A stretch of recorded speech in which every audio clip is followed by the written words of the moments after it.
Hey guys! We're here today to check out the latest release from Arch Enemy, Handshake with Hell. This video just dropped an hour ago. Now, we pre-recorded this video because thanks to the label, thanks to the band, and thanks to Looters in Canada, the PR behind Century Media and Arch Enemy, we're able to check out this video 3 days in advance. So we pre-recorded this video 3 days before the actual release.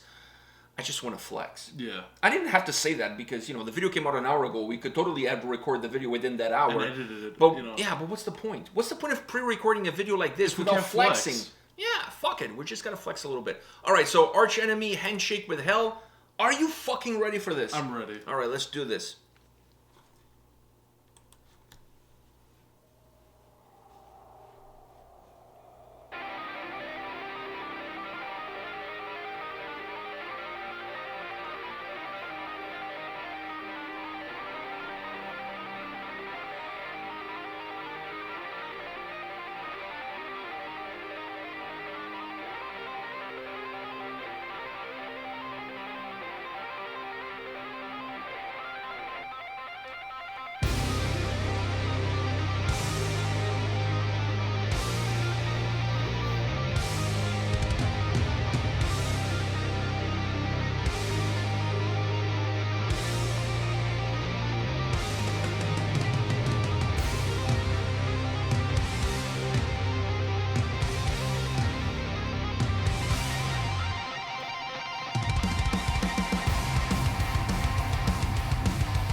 This is either going to be building up to like a crazy solo or some crazy heaviness.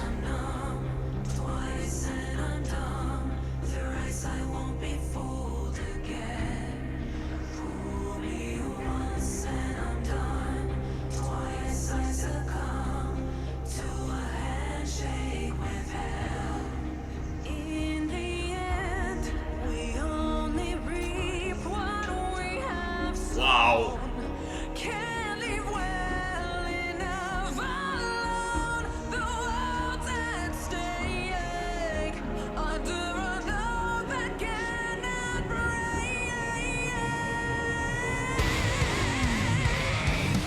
was right.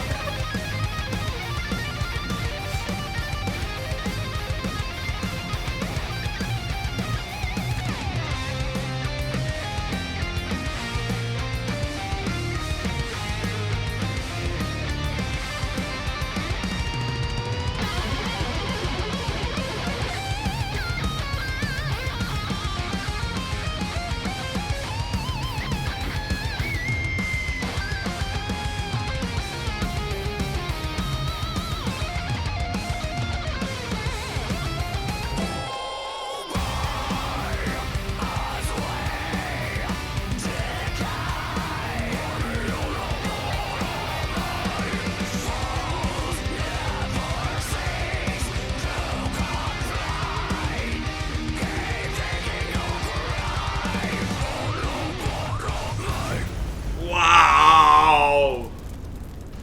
Unreal. Unfucking real. All right, let me go first, okay? Because I have a lot of things to say. I don't want to break it down. And as we go along, I want you to chime in. Yeah. So let me start off by saying this. This song blew me away because I was not expecting a track with this sound, with these vocals, with this construction. But not only these vocals, but so much of those vocals. But even the clean vocals, there's two different styles. There's the pre-chorus ones, and then there's those ones that come right before the solo that I said, oh, this is going to build up either to some crazy fucking heaviness or to like a crazy solo. We got the crazy solo with heaviness packed in it. So we got basically the best of both worlds. Let me say this. This song to me is a mixture of a bunch of different stuff. At first glance, when you look at this track, the vibe that I got listening to this song from the start, like you start off with a solo with that fucking crazy lick, bringing the guitar over the top, old school shit. Even the way they were dressed with a lot of leather, I got massive Judas Priest vibes, but also some Iron Maiden vibes. This song, in the verses, it's new wave of British heavy metal. Classic heavy metal, new wave of British heavy metal. I can agree with you on that. You can put Saxon in there, you can put Iron Maiden, but I got more Iron Maiden and Judas Priest vibes. More. So, to me, the verses on this song is just straight up new wave of British heavy metal, obviously with Arch Enemy stank to it. But that's how it sounds. Then, as you move into the chorus is the bread and butter of Arch Enemy, which is Alyssa's voice, those growls that she has, with an incredible guitar melody behind it. But the guitar melody is nice and it has a thickness to it. A thickness to it, because there's some heavy mixed in with that melody, right?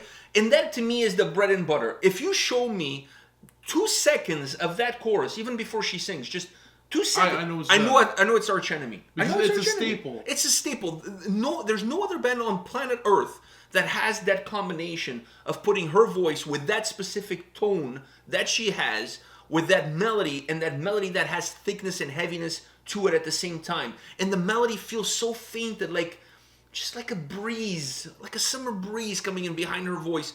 That chorus is Arch Enemy through and through. You can listen to any Arch Enemy album with Alyssa on it, and you're going to find that sound throughout the record. It's just their bread and butter. The way they make the song sound that way, feel that way, is the DNA. It's their fragrance. It's their fingerprint, Arch Enemy sound approach in that chorus. Outside of that chorus, those verses, new wave of British heavy metal, Judas Priest, Iron Maiden. I got vibes from both.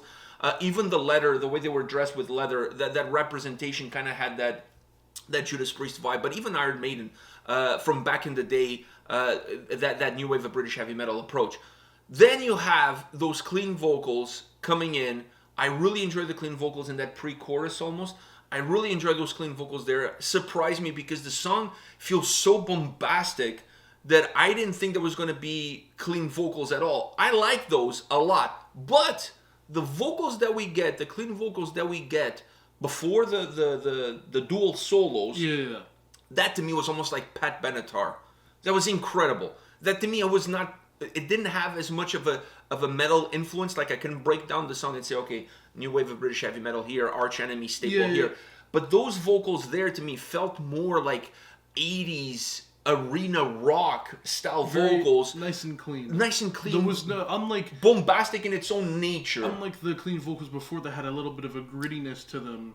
And they had a different movement to it. And she also had a different tone. Exactly. These ones, I can agree with you on there. They were more of like a stadium rock type thing. Very clean and powerful. Yeah, I got massive Pat Benatar vibes. You probably have no clue who Pat Benatar is, but anyways, for some of you older people watching at home, you know who Pat Benatar is. I got some vibes like that, and that's the approach, and it broke the song beautifully because it separated everything that happened up to that point. Because up to that point was like a pattern, right? You got versus chorus, then you get that there. And I felt right away when that moment stopped, when the song went like just even before her voice came in, when the song kind of dropped and it was just this instrumental approach, I felt, okay, this is going to be built up to something, either some massive heaviness or like crazy guitar solos. The heaviness was still there, but it was really all about the over the top old school guitar solos.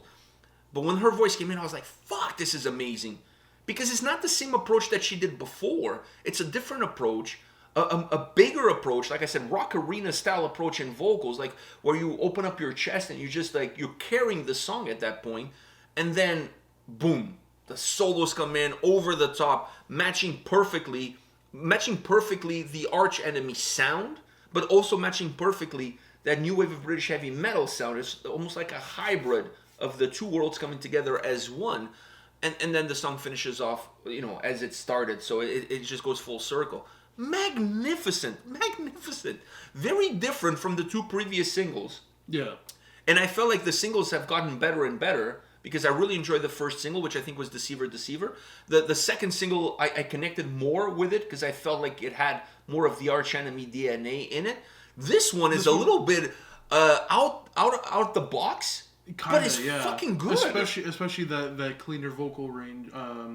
Before the solos. Before the solo, that was out there, but fit perfectly. I mean, this whole song, everything fits together really well. Yeah, but it's a very dynamic track. Yeah. It doesn't feel flat at any given point. Unlike that, that's like the only part that actually slows down. Yeah, but you need that slow down to then, because it slows all the way down and then it builds up to her voice, and then from her voice it builds even higher to the solos. I found going from the verses to the chorus, it was very abrupt changes to from each, but it wasn't abrupt in a bad way. It happened like 2 seconds in, but there was no time for you to breathe. It just went from one to the other in a good way. It actually fit really well. Yeah, usually abrupt changes can sometimes throw you off, but never threw me off. No, because they didn't allow the song to feel like it's pausing. Always kept you on your toes. The break is there, but the break is not like a break that actually breaks the song. It breaks the dynamic, the movement, but it doesn't really break the flow that the track has. The flow's still there. You still feel like you're moving along with the track. I feel out of the three, this is perhaps the most, I'm not going to say outlandish, because it's not outlandish, but it's the most diverse, the most out of what I was expecting an Arch Enemy song, at least a single, to sound like, but none of it in a bad way. Like, everything about this song is super interesting, the way it's put together. Like I said, it was like Arch Enemy playing classic heavy metal with an Arch Enemy sound, at least in the verses, different than the chorus. But her voice, that spot there, even if the song didn't have the clean vocals before, if it was just harsh vocals all the way through, those clean vocals in that spot before the solos, that sells you on the song. They're phenomenal. That like larger than life, like really arena rock feel for like 80s vibe. Once again, Pat Benatar. Shout out to Pat Benatar. I just fucking loved it. I loved it. I just. Oh. You know what? Yeah. This out of you're right though, because going through the three songs, this is. I feel like slowly I'm getting happier and happier in how this is turning out. All three are very different from each other. Very, very different, and I'm happy about that because I do like change. Change is sometimes a bad thing, but sometimes a really good thing. And I feel like the three are different, but in a way they are all connected in one way, and that is the DNA is there. Yeah. Even if it's just a little bit here, it's still there. And that to me is the important thing. When you look at a record, like when I look at the last record from Arch Enemy, it's not like every song sounds the same. That's not how they put records together. But I feel like maybe on this one is a little bit more diverse than previous albums. But the DNA of the band, that smell, that fragrance, that the moment you hear certain notes, certain riffs, certain tones, you're like, this is Arch Enemy.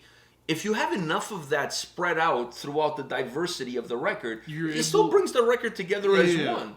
you still feel like you're listening to an Arch Enemy album. So we're actually able to make the songs completely different from each other in other ways. So on the surface, it's an Arch Enemy album because there's these connecting points that you're connecting the dots that brings it all together. But then underneath that surface, you have the volatility of the differences that break the songs apart from each other. So there's these two diverging worlds. There's two sides of the same coin. Yeah, you'll never hear a song that sounds completely like the other one. It's just going to come down to how they're going to structure the record. How are they going to put these songs together? And what kind of tracks you're going to have that's going to kind of merge the bridges between the different styles. That's for you though, because you're listening to the album. I'm an old school guy. I like to listen to the record from start to finish. For me though, you're like more singles. For me, I like to listen to songs sporadically through. Yeah, you playlists through my playlist, or if I just go on the album, I pick like songs that you want to listen to at the time. But this actually made me very happy because that's one thing that I tell you. Albums that sound good from start to finish. For me, if they don't sound good individually, then for me it's not really that impactful on me, because that's how I listen to my metal. But the way this is going out, it looks like it's going to be really good so far it's been really nice to listen to them, here and there throughout these singles. So I think I'm really going to enjoy this album. All three stand on their own. Yeah, and all three are really good on their own. And I think all three are really good on their own. And I think all three, in the context of the album, may make the album really strong. Maybe makes the album really dynamic and really engaging, where you get these different sides of Arch Enemy, and not just like one approach that fits the first song, and then you're going to take that approach and tweak it just a little bit, and everything falls in line. If you look at this track, you look at the first single, they're night and day from each other. And then you look at the one in between, it's also different from the other two in the corners. I mean, there are the similarities of Arch Enemy across all three, but all three have things that really separate them.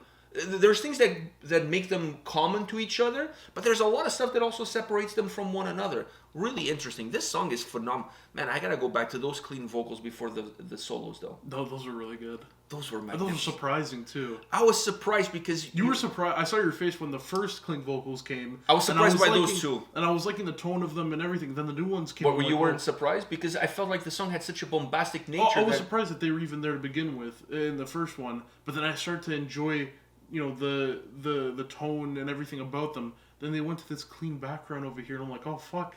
What is this? I was, before you even said it, I was like, okay, there's got to be either heaviness or solo after this to kind of make this whole stop worth it. Yeah, you got to build up to something. If the chorus came right after, it's like, what the hell was this for? But not only did they give us that amazing solo afterwards, they gave us something beautiful. Those vocals were phenomenal. And they sounded completely different from the other clean vocals. They had like the chest was open, and it had that, like I said, that arena rock sound to it. Magnificent. I was surprised twice. I was surprised with the first clean vocals, and then I was surprised with those ones because they sounded different from the first one. So really interesting track, and I was not expecting a little bit of Iron Maiden, Judas Priest, and an Arch Enemy song, but it fucking works. You're really right about the Judas Priest one, though. Didn't you get a little bit the of Iron Maiden one, kind of, but the Judas Priest one I really do get. Well, I think you're a little bit more familiar with Judas Priest than you are with Iron Maiden, so maybe that's why. Okay, guys, thank you for watching this video, and remember, we watched this 3 days before the release date. I wanted to say that. Fuck. The flex. Just gotta flex, man. Gotta flex. All right, we'll see you guys tomorrow at the next video. Take care. See ya.